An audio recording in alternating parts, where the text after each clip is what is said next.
Bom dia a todos, feliz sábado. Comecei a semana como pastor, terminei como comendador agora. Foi bom estar aqui com vocês essa semana, matar saudade aqui de alguns amigos, da instituição também. E é sempre uma responsabilidade muito grande a gente pregar na igreja, mas essa responsabilidade a gente tem todos os dias, né? Quando a gente conta com uma pessoa que seja no caminho, onde quer que a gente ande, essa é a responsabilidade que nós temos todos os dias de nossa vida. Quando a gente acorda de manhã, seja ele um dia de semana, seja um dia de sábado, e Deus conta conosco para sermos a boca dele, para sermos as mãos dele. Então, hoje, Deus me dá esse privilégio de estar diante de vocês mais uma vez, e que o Senhor fale conosco através da sua palavra, nesse último dia da semana de oração. Quero convidar vocês para nós orarmos. Deus e Pai amado, obrigado, Senhor, porque o Senhor ofereceu o seu maior bem, maior dom para nós, que foi o Senhor Jesus. Nós somos ainda ingratos seres humanos, não conseguimos perceber a grandeza desse dom, Pai. Mas com a ajuda do Seu Espírito, queremos crescer nisso cada vez mais, meditando no Senhor, nas Suas obras, na Sua vida.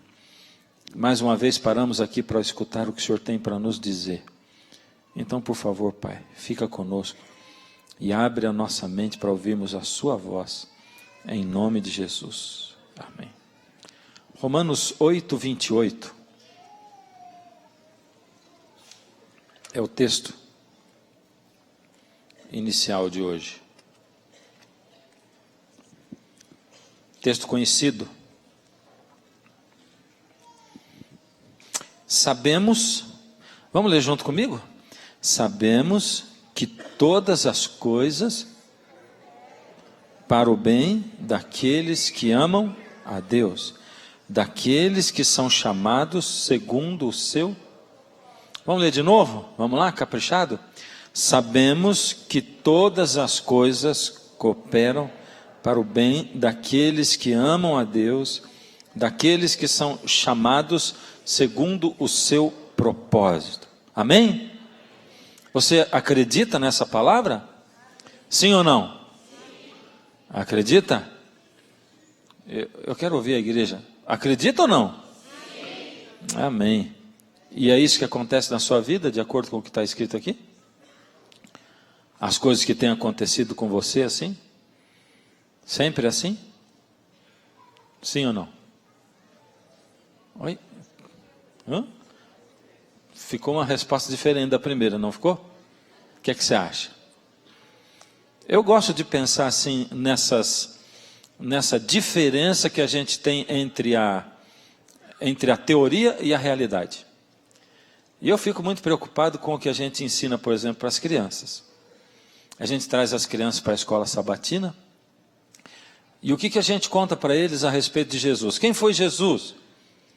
Aí eles vão dizer, Jesus acalmou o mar, andou sobre as águas, Jesus curou o paralítico, curou o cego, Jesus ressuscitou Lázaro. Mas aí o vovô fica doente, o papai fica doente, a mamãe. Aí a criança ora, apesar de orar, a mãe morre. E cadê o Jesus que andou sobre as águas? Cadê o Jesus que ressuscitou Lázaro? Você já ouviu falar de alguma criança que depois de a mãe ou o pai mortos orou para eles ressuscitarem? Já ouviu? Talvez alguém de você que esteja aqui dentro já tenha feito uma oração assim. E aí, aconteceu isso? Aí a gente chega e encontra com isso aqui. Sabemos que todas as coisas cooperam para o bem daqueles que amam a Deus, daqueles que são chamados segundo o seu propósito. E eu fico pensando que talvez na cabeça, não só das crianças, mas de algumas pessoas, a igreja funcione como se fosse assim uma bolha virtual. Eu vou para lá, mas lá é um mundo assim, é um mundo virtual. Lá a gente ouve umas histórias que, eu acho que aconteceu isso lá atrás, mas por algum motivo Deus já não é o mesmo hoje, ou Ele não age do mesmo jeito, ou, sabe, ou quem sabe Jesus, eles falam isso, mas não é bem assim, não sei. Quem é Deus afinal? E como Ele age? Isso aqui é verdade, o que está aqui na palavra? Corresponde com a verdade daquilo que eu vivo? E algumas pessoas procuram explicações para milagres, né? É porque nós não temos tanta fé. Ninguém no mundo tem fé então, não é? Porque quanto mais fé, mais milagre, é assim, não é? É isso ou não é? Se fosse assim, a gente julgaria que João Batista não foi um homem de fé, não é verdade? Nem Estevão. Porque ambos foram condenados à morte e morreram. Não teve milagre. Não teve salvamento miraculoso, intervenção sobrenatural ali. Bom, vou contar para vocês uma história. A história do Zé. O Zé trabalha numa oficina. Ele é dono da oficina. E o Zé, esses tempos aí, estava muito feliz, rindo à toa, rindo pelos cantos. Porque o Zé demorou muito tempo para encontrar a garota da vida dele. Ele até ficou meio madurão. O tempo passou, e aí, mas finalmente ele encontrou. Sabe como é que é? Aquela que é para casar mesmo. E o Zé estava rindo à toa porque tinha ficado noivo. Feliz da vida. Aquela garota assim que ele, só de pensar nela ele suspirava. Está apaixonadão mesmo, gamado Zé. Puxa, essa, ele tratava como bibelô, como um respeito assim. Um dia estava lá na oficina dele e ela chegou assim meio preocupada, diferente, assim agitada. O que aconteceu? Zé, acha um canto aí que eu tenho que te falar um negócio muito importante. E ele viu que ela estava muito, muito preocupada. E ele se preocupou também. Fala logo, o que foi? Zé, antes de eu te falar, eu tenho que te fazer uma pergunta. Você confia em mim? Lógico. Mas fala logo, você está me matando de ansiedade, mulher. Não, Zé, esse lógico aí não serviu para mim, não. Me responde direito, assim, olha, o que eu quero saber é o seguinte, mesmo que todas as provas estivessem contra mim, se eu dissesse que eu sou inocente, você ia acreditar na minha inocência, Zé? Não estou gostando dessa história. O que você vai falar? Zé, você acredita ou não acredita? Eu acredito, mas fala logo. Estou grávida, Zé. Como? Nós nunca tivemos nada.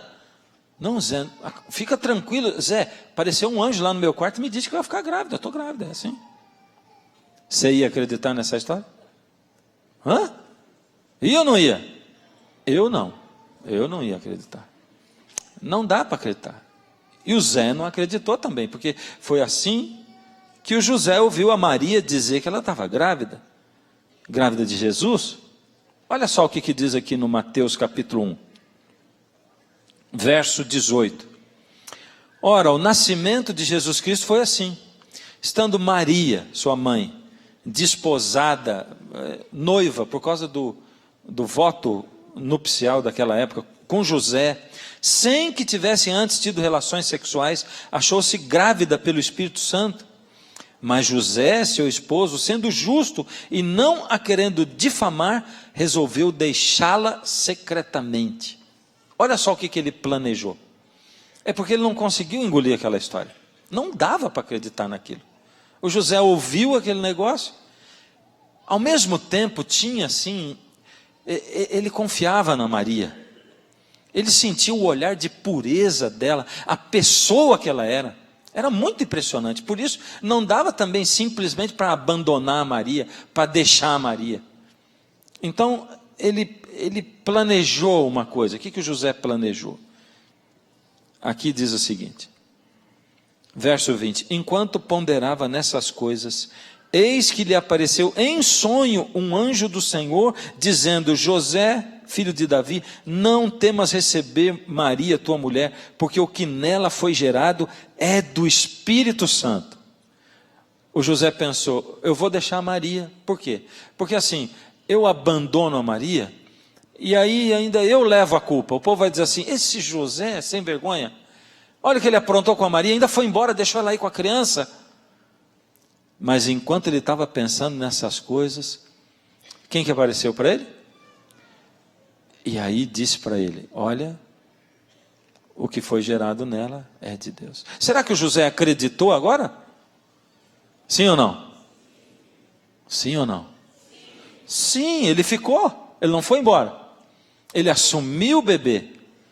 José assumiu como se ele fosse o pai daquela criança. A partir de agora ele passou a acreditar. Quem tinha dito para ele que o bebê era de Deus? Ele tinha motivo para acreditar? Então José agora começou a planejar o nascimento do bebê. E como é que a gente planeja o nascimento de um bebê? Bom, ele era carpinteiro, no mínimo ele fez um bercinho para aquele bebê.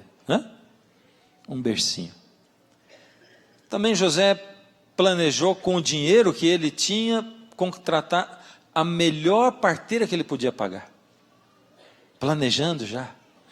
Ele sonhou com a mãe da Maria junto, ele sonhou com os amigos, com a festa que ia ser. Ele sonhou com tudo aquilo. Foi assim que aconteceu? Do jeitinho que ele planejou? Não, não foi. Aconteceu tudo diferente. Quando o bebê estava para nascer, começou a dar errado a coisa. Ele tinha planejado de um jeito, começou a acontecer de outro. E começou quando saiu aquela notícia do recenseamento, porque eles tiveram que ir para Belém para se recensear, e ninguém podia ir junto, então ele foi com a Maria, e a gente vê aquela célebre cena de José levando Maria montada num jumento, ela prestes a dar a luz, porque quando chegou lá, ela já teve o neném. E eu vou dizer para você, outro dia eu estava vendo, na época da Páscoa, um comercial numa TV a cabo sobre um filme de Jesus que ia passar. E aí aparecia, no comercial era uma cena assim, a Maria chegando em Belém, montada no jumentinho assim, com aquela roupa impecavelmente passada, e um olhar angelical assim, a mão na barriga, sorrindo, olhando para o bebê, e o jumentinho passando, deslizando, quase que flutuando sobre a grama assim. E eu fiquei pensando, esse pessoal não tem imaginação, né? Porque você imagina uma mulher grávida para dar à luz, montada num jumento, fazendo uma viagem de Nazaré para Belém. Quantas vezes José não parou para dizer assim, você está bem, Maria, você está bem? Quantos gemidos ela deve ter dado no meio do caminho? Imagina só, que tipo de viagem foi aquela? Uma mulher grávida sentada em cima de um animal daquele? E eu vou dizer, se fosse eu, o José, no mínimo, o que ia passar na minha cabeça é o seguinte, mas Deus ia deixar o filho dele fazer uma viagem nessa condição? Por que o senhor não agiu se é o seu filho? Porque justamente agora, por que esse decreto não veio 2 meses depois? Porque 1 mês já servia. Justo agora, Deus ia deixar o filho dele montado num jumento quando estava para nascer. Mas sabe, quando as coisas começam a dar errado, não é uma série. É uma coisa, depois é outra coisa, depois é outra. E a gente sabe da história que quando chegou lá em Belém, eles procuraram. José procurou uma pensão, não tinha. Procurou uma pousadinha, não tinha. Ele procurou um albergue, não tinha. Talvez ele pensou, bom, eu não tenho dinheiro, mas vou gastar tudo num hotel, mas também não tinha. Até que alguém assim, muito bondoso, cedeu para eles o quê? O quê? Uma manjedoura. Manjedoura é um nome bonito para uma coisa chamada curral, é ou não é? Porque quando você lê a Bíblia, não dá para sentir o cheiro do curral, dá? Não. Mas quando você entra lá, aquele cheiro grita. E foi num lugar desse que Jesus nasceu. Cheirando fezes e urina de animal. Foi aí que Jesus nasceu. E eu, se eu fosse o José, sabe o que eu ia pensar? não é possível que Deus ia deixar o filho dele nascer nesse lugar. Deus ia deixar o filho dele nascer aqui. Quando a gente vê os desenhos de Jesus nascendo, eu vou te falar, eu fico olhando, o bercinho que ele está deitado, a palha parece até um cabelinho repartido no meio, assim, não parece? Não foi assim. Ele juntou a palha, botou uns panos por cima assim, deitou o bebê, ele foi a parteira da Maria, o bebê nasceu na mão dele, não tinha ninguém para ajudar. E aquele cheiro de fezes e de urina. Será que José pensou essas coisas todas? Será que ele questionou? Sabe por quê? Depois a coisa piorou ainda. Porque depois que o neném nasceu, foi dito para eles assim, agora vocês vão para o Egito. Meu Deus, mas o Egito? O que nós vamos fazer no Egito? Nós só trouxemos roupinha para Belém. E a família nem viu a criança ainda. Vai para o Egito. Quanto tempo? Até segunda ordem. Eles tiveram que ir para o Egito. A família não viu o bebê, não tinha... Naquela época não tinha internet, não tinha telefone, não tinha nada. Simplesmente eles foram, estamos no Egito. Meu Deus. Quando as coisas começam a acontecer, é uma série assim, né? A Bíblia nos descortina o mundo espiritual. Porque a gente vai vivendo a nossa vida aqui, e a gente vai se frustrando com a vida. E eu disse para vocês no sábado passado que Laodiceia não sabe sofrer. E Laodiceia não sabe sofrer. Por algum motivo a gente entende que Deus é aquele que está disposto a curar todas as nossas feridas. E Deus é aquele que está disposto a não deixar a gente sofrer. Deus é aquele que vem para colocar no nosso caminho um tapete vermelho para que a gente possa passar e para que a gente não sofra. Mesmo a gente sabendo que quando Deus veio a esse mundo, Ele escolheu vir na pele de um pobre. Ele não tinha aonde dormir, ele não tinha conforto. Ele não tinha dinheiro. O Filho do Homem não tem onde recostar sua cabeça, que ele dizia. Mesmo sabendo que ele não fez nenhum milagre em favor próprio e que ele morreu uma morte ignominiosa, uma morte dura, violenta. E Deus não mexeu nada para aliviar a dor dele. E que quando ele entrou no desespero, ele orou dizendo assim, Pai, se possível, me deixa não viver o que eu tenho para viver. E Deus, de uma maneira silenciosa, respondeu para ele, não é possível. Não é possível. E você sabe o que é possível? Possível tem a ver com poder. Senhor, se o Senhor puder, não me deixa passar isso. E Deus diz, eu não posso. Ué, mas Deus não é o Deus do impossível? Não foi Ele que abriu o mar vermelho? Já não canta isso? O meu Deus é o Deus do impossível. Eu gosto dessa música. Mas ainda vou fazer, o meu Deus é o Deus do não posso também. Não posso. Porque quando os discípulos de João Batista foram perguntar para Jesus se ele era mesmo o Messias, porque João Batista estava desesperado. Na verdade, aquela pergunta, ela ia com uma mensagem. A mensagem era assim, Jesus, o Senhor não pode me tirar da cadeia? E a resposta de Jesus voltou como, não posso. E não tirou. E quando Jesus clamou, Senhor, se possível passa de mim esse cálice, e Deus disse, não posso. Você vai ter que beber esse cálice amargo. Mas Laodiceia não sabe sofrer. Nós, por algum motivo, nós esperamos que Deus nos liberte de tudo, que Ele impeça que a gente sofra. A gente espera que Deus amacie o nosso caminho. De alguma maneira nós engolimos o que o mundo cristão aí está pregando, porque nós somos uma geração de cristãos egoístas. Vivemos pensando em nós mesmos. O tempo todo. A pessoa que mais importa sou eu. E por algum motivo a gente acha que Deus me chamou para a igreja para eu ser abençoado. E quando Paulo diz, Senhor, por 3 vezes, Senhor, essa é a 3ª vez que eu estou clamando ao Senhor, Por favor, arranca esse espinho na carne, essa coisa que me açoita o tempo todo, Senhor, me faz sofrer. E Deus disse para ele: filho, vamos parar por aqui, essa é a terceira e a última, não me peça mais, a minha graça te basta, e o poder de Deus se aperfeiçoa na fraqueza. Então, Paulo, você está confundindo as coisas. Eu não chamei você para você ser abençoado, eu chamei você para você abençoar os outros. Vai ser bênção na vida do outro, é para isso que eu chamei você. Você está confundindo as coisas. E nós, por algum motivo, achamos que nós somos chamados para sermos abençoados. E a gente fica aqui na igreja buscando uma bênção.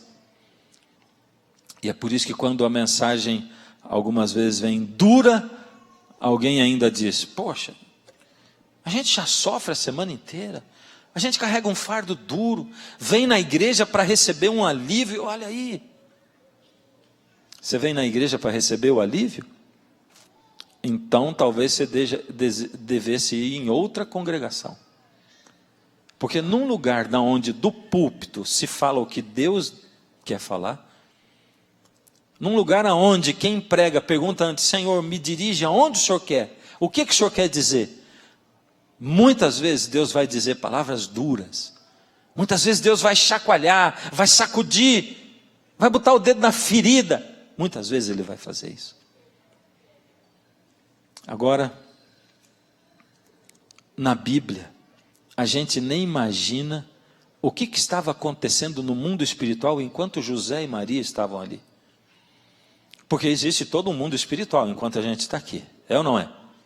E nos momentos importantes da vida da gente, Deus está trabalhando. Aliás, a palavra de Deus, ela deixa isso claro, por exemplo, em Jó, mostrando o que tem para lá do véu.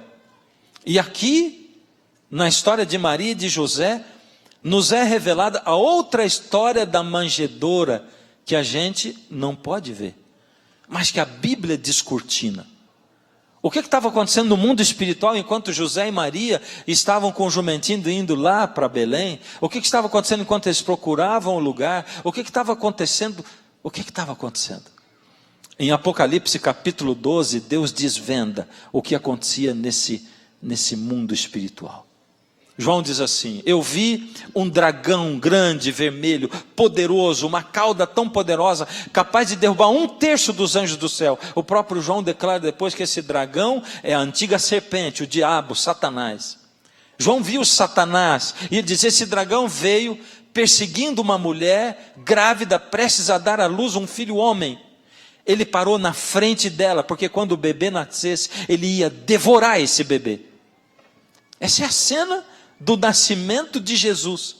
Essa é a cena da manjedoura no mundo espiritual que José não podia ver. Ali João está dizendo, Deus está revelando através de João, que Satanás estava pronto para acabar com Jesus assim que ele nascesse, para que ele não tivesse oportunidade de viver por nós uma vida sem pecado, para que ele não tivesse oportunidade de ensinar, para que ele não tivesse oportunidade de demonstrar o amor de Deus pelo ser humano, para que ele não tivesse a oportunidade de morrer por nós. Por isso, pelo que estava acontecendo, por causa de Satanás, que estava movendo todo o universo espiritual do mal e os seus poderes para acabar com Jesus, Deus estava se movendo também. Na maioria das vezes, Satanás se move através de gente, de pessoas. E ele estava usando Herodes.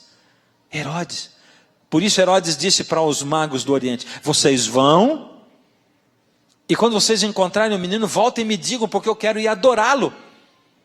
E Deus teve que intervir pessoalmente e dizer para os magos: não voltem pelo mesmo caminho, porque Herodes está sendo usado pelo diabo. Ele quer acabar com Jesus.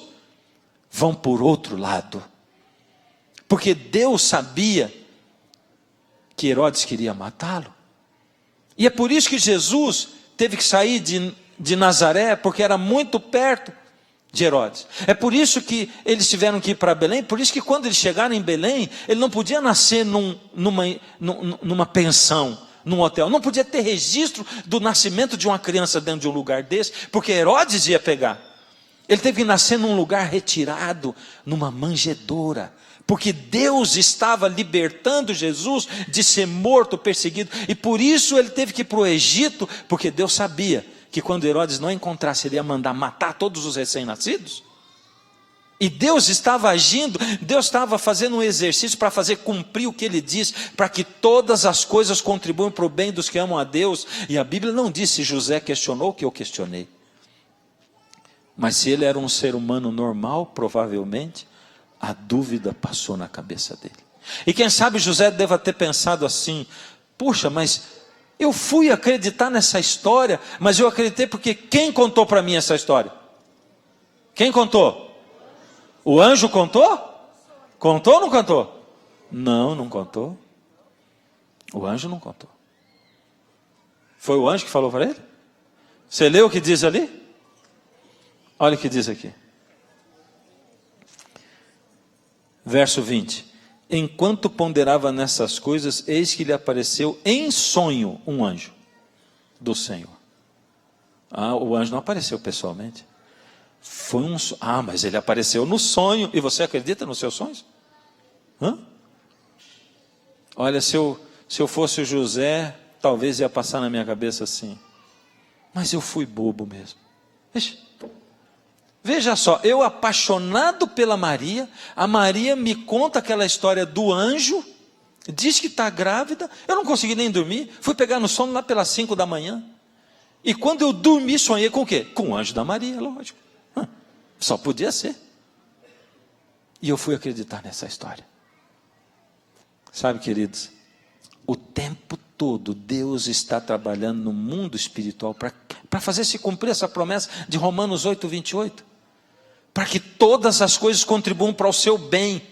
E José, levado de um lado para o outro, José cheio de inquietações, de perguntas e interrogações, quem sabe? Mas ele não sabia o que Deus estava fazendo. Assim acontece com você e comigo todo o tempo da nossa vida. O tempo todo. E a gente fica se perguntando assim: mas Senhor, mas como é que pode ser para o meu bem? Para o bem é assim. Sabe como é que funciona esse negócio de para o meu bem? Você vai amanhã, que é domingo, com o teu filho de 5 anos para a padaria e compra um pote de sorvete do sabor predileto dele. 11 da manhã, chega em casa 11h30. E aí ele diz: pai, vamos comer só um pouquinho? Você diz: daqui a pouco nós vamos almoçar, depois do almoço você vai comer. Só um tiquinho, pai. Todo o charme de uma criança de 5 anos. Nem um tiquinho. Eu conheço você, você não almoça depois. Mas pai, só um tiquinho. Eles vão por diminutivinho assim para o apelo ficar mais forte, né? É o seguinte, não tem mais conversa, não vai comer, só depois do almoço. Você entendeu? Seu chato. Mas meu filho, é para o seu bem. Mas por que não falou antes? Eu ia ter entendido, né? Tá bom, agora eu entendi. Para o meu bem. É assim que eles falam, é ou não é? Não. Mas é para o bem dele, não? É para o bem ou não é? É para o bem. Mas ele não vai entender que é para o bem dele. Sabe por quê? A saúde, o bem-estar, não vai entender. Com a cabecinha dele, para mim, o meu bem é comer o sorvete agora. Isso é o meu bem. E a gente cresce e continua igual. O meu bem é Deus curar o meu pai. O meu bem é Deus curar a minha esposa. O meu bem é Deus me dar um emprego agora. O meu bem é aquele trabalho. O meu bem é namorar com aquela pessoa. Esse é o meu bem. E Deus está ali tentando dirigir tudo, porque lá no universo espiritual existe uma guerra acontecendo. Satanás está tentando conquistar você, acabar com você. Ele está tentando acabar com a sua vida. E Deus está fazendo de tudo, conduzindo você, conduzindo a sua família. E dá um trabalho danado para Deus fazer com que se cumpra essa promessa para nós. Para que todas as coisas contribuam para o bem. Poxa, mas e quando alguém morre, é para o bem dela? É para o bem dela. Tem um casal que era membro da igreja onde eu era pastor. Apaixonados um pelo outro. Casados já há algum tempo, com 75 anos de idade, mais ou menos os dois. Sempre juntinhos na igreja. E ela teve um AVC. Terrível assim, devastador. Ela teve um AVC e eu comecei a visitá-la no hospital. Ela ficou desligada do mundo. A gente não sabia, não tinha reação. Não sabia se ela estava escutando ou não. Olhar parado assim. Ungi, orei várias vezes. Cada vez que eu ia lá, ele dizia assim: pastor, ela vai ficar boa, não vai? Irmão, a gente pede igual Jesus ensinou no Pai Nosso. A gente pede a cura, mas a gente pede segundo a vontade de Deus. E a gente confia na vontade de Deus. Você confia na vontade de Deus? E ele ficava quieto. Ele se negava a aceitar qualquer coisa que acontecesse diferente da cura. Em 1 mês, 2 meses, 3 meses, 6 meses. E no final de 6 meses ela faleceu. Sabe quando você ouve? Olha, o testemunho de cura é uma faca de 2 gumes dentro de uma igreja. Você quer ver um testemunho terrível de se ouvir? É quando aquela mulher que ficou esperando ter neném um tempão, mas não tinha porque é estéril, ela vem contar: eu orei a Deus 15 anos e não tinha filho. E quando ela diz, engravidei. E aquelas que estão na mesma situação começam a chorar. Sai da igreja se sentindo um nada e cobrando de Deus. Por que o Senhor fez com ela e não fez comigo? Porque a gente quer ter a mesma experiência espiritual um do outro. Deus, Ele nos trata como indivíduos. Ele tem uma história só para você. Essa história, ela implica que Deus está dirigindo você, que os caminhos vão ser escolhidos por Ele e por você, porque muitas vezes você larga da mão de Deus e escolhe o seu caminho também, mas o caminho vai ser escolhido, é diferente. Você não pode querer nem as maldições dos outros e nem as bênçãos. E não pode querer a experiência espiritual do outro. Por que ele conta essa experiência e Deus faz isso por ele, não faz por mim? É porque ele é ele, você é você. Cada um é um ser completamente diferente do outro. Totalmente diferente. No dia do funeral daquela senhora, foi o último dia que eu ou qualquer membro da igreja vimos aquele homem. Ele proibiu a gente de visitá-lo depois. Não vimos nunca mais. Tentei várias vezes visitar, não deu para visitar, não deixou. E nenhum amigo dele da igreja pôde visitá-lo também. Nem os mais íntimos da igreja. Não. Nem atendia ao telefone. Não respondia. Depois de uns 6 meses que a esposa faleceu, aí a imprensa noticiou que aquele corredor de Fórmula 1, o alemão Schumacher, saiu do coma. E um dia depois, esse senhor publicou no Facebook dele uma frase assim: o Deus do Schumacher é maior do que o meu Deus.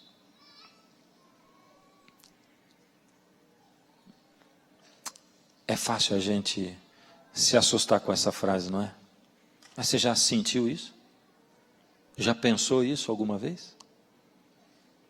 Já. Porque a gente se desespera porque Laodiceia não está preparada para sofrer. Não está preparada.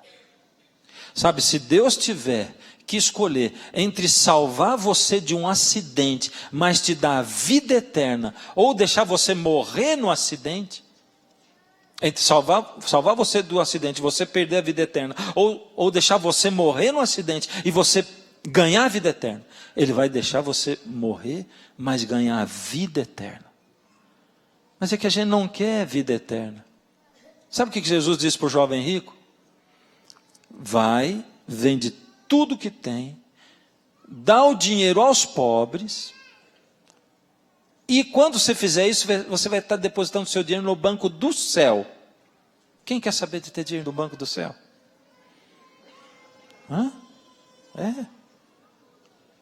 Quem quer saber de vida eterna? Vida eterna? Eu quero essa vida, agora, e com qualidade. É essa que eu quero. É a mesma coisa que explicar para uma criança assim: é para o seu bem. É para o seu bem. Como é para o meu bem? Um bem-estar maior, é para a sua saúde. Mas o que é saúde? Eu não entendo o que é saúde. Deus está falando, presta atenção. Eu vou deixar você, se você entregar a vida na minha mão, eu vou fazer de tudo para que você não perca a vida eterna. E isso pode ser que custe que o seu filho vai viver, ao invés de 60, 70, 80 anos nesse mundo, viva 3 anos. Pode ser que aconteça isso. Pode ser que aconteça da sua esposa falecer.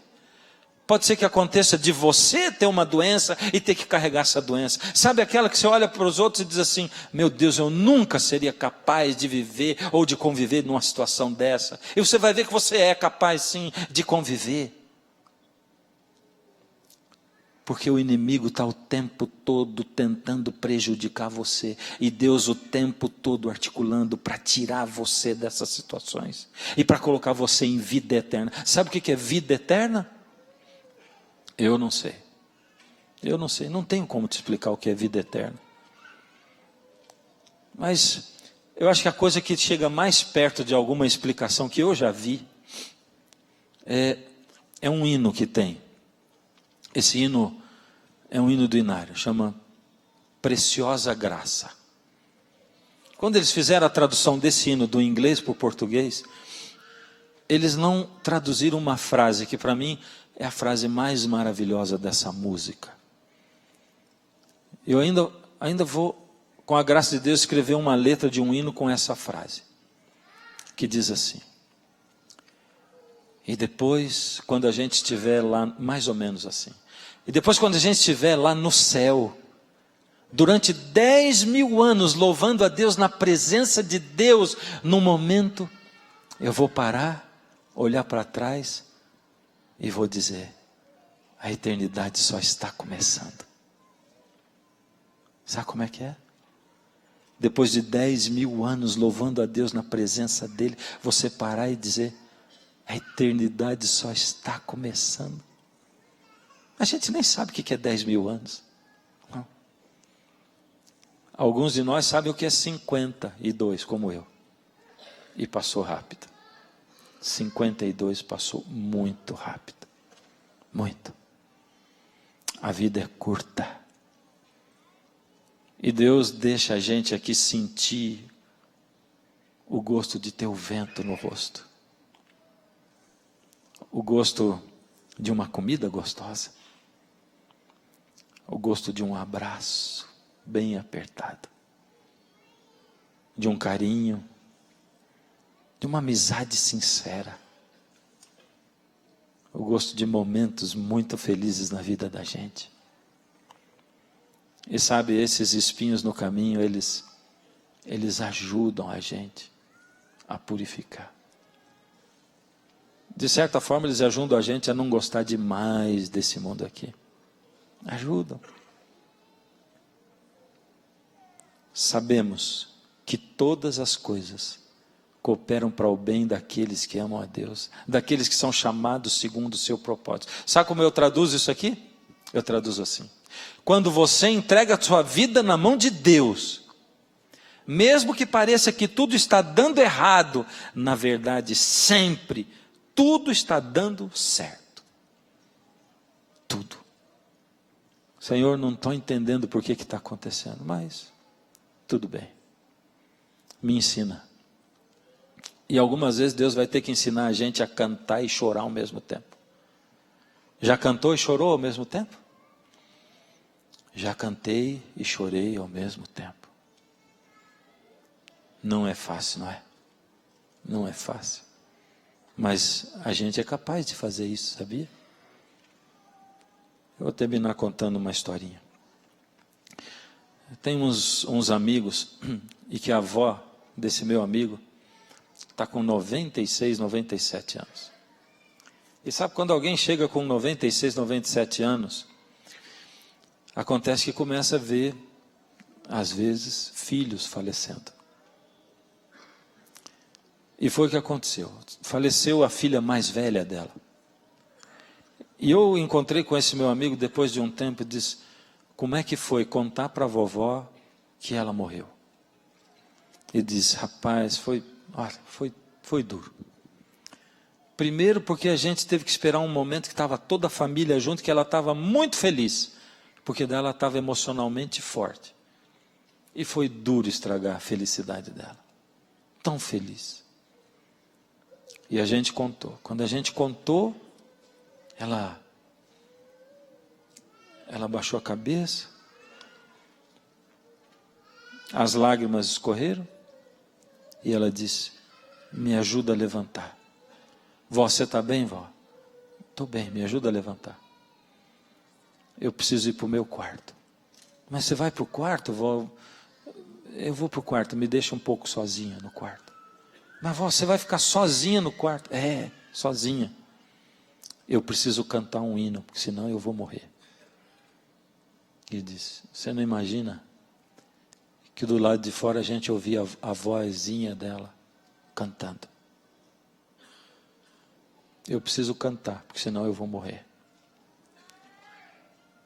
Todas as coisas cooperam para o bem daqueles que amam a Deus. Às vezes fica uma saudade dura, amarga. Mas é uma saudade de quem sabe que vai se reencontrar. Sabe que vai se reencontrar. Há um tempo atrás eu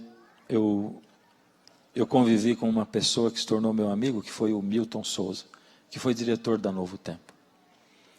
E o Milton ficou sabendo que estava doente, e depois de 3 meses menos uma semana ele faleceu, com 51 de idade. E o Milton, quando chegou o dia dele morrer, ele sentiu que ia morrer. Acontece isso com pessoas. A gente que é pastor e vocês que são médicos sabem disso.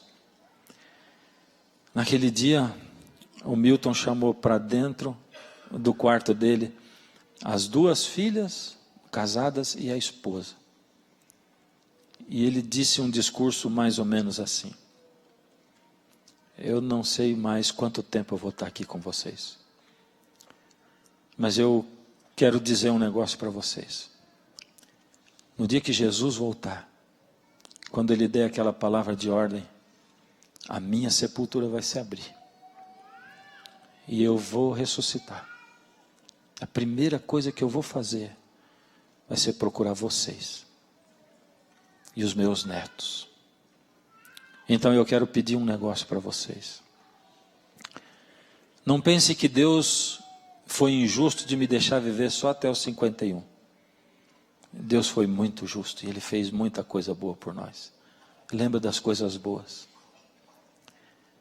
E eu quero que vocês prometam para mim que vocês, minhas filhas, vão criar os meus netos no caminho e que vocês jamais vão se separar dele. E você também, minha esposa. Jamais se separe dele, porque eu vou procurar vocês. E eu quero deixar o apelo do Milton para você hoje. Entende como é que é? No mundo tereis aflições, mas tende bom ânimo. Eu venci o mundo. E sabe como é que ele venceu o mundo? Crucificado, de braço aberto, crucificado, entendendo que embora ele não conseguisse ver o futuro naquele momento, Deus estava no comando de tudo. E o dia da glória da ressurreição aconteceu. Deus tem um apelo para você.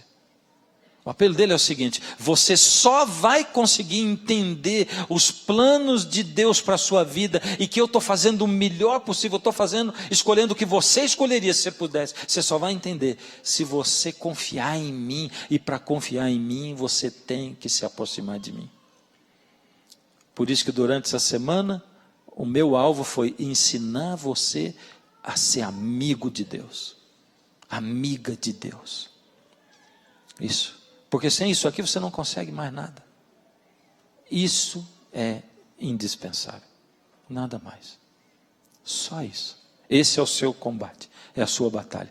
E o meu último apelo hoje aqui, para você, vai ser um apelo invisível. E para um apelo invisível você vai responder também, não se levantando e ficando em pé. Você vai responder dentro do seu coração. É fácil, não é? Não precisa levantar. Você vai se levantar dentro do coração. Só Deus vê isso. Só Ele. Você não vai ser coagido porque todo mundo levantou. Não. Mas Deus vai estar olhando para você. e esperando a sua resposta. Você aceita ser meu amigo? Aceita me conhecer para confiar em mim? Mesmo que a situação, mesmo que o mundo diga que eu te abandonei, você ainda assim vai acreditar que eu estou no comando? Vai aprender o quão importante é me seguir e confiar em mim? Esse é o apelo de Deus para você. Eu vou cantar uma música que eu quero que você cante comigo. O coro. A gente cantou hoje no final da vigília. E o coro é assim. Usa-me, usa-me, Senhor. Canta comigo. Usa-me, usa-me, Senhor. Depois repete com eis-me aqui. Eis-me aqui, eis-me aqui, Senhor. Eu quero mergulhar nos rios do teu coração. Vamos fazer isso 2 vezes. Eu quero mergulhar nos rios do teu coração. 2 vezes a gente faz isso. E acabou a música. Usa-me. Eu quero mergulhar nos rios do teu coração. A música vai tocar. Quero que você toque junto, por favor. E você vai falar, vai endereçar essa música. Endereça para Deus. Porque é um pedido seu para Ele. Como eu comecei o sermão hoje, é um privilégio pregar aqui para vocês hoje, mas todo dia nós somos chamados para pregar. Então, por favor, coloque a sua vida na mão de Deus. Deixa Deus falar através de você. Pede para Ele, Senhor, me usa, por favor. Me toma nas suas mãos. Opera através de mim. Mesmo quando eu não estou entendendo, me ajuda a saber o que é resignação. Me ajuda, Pai.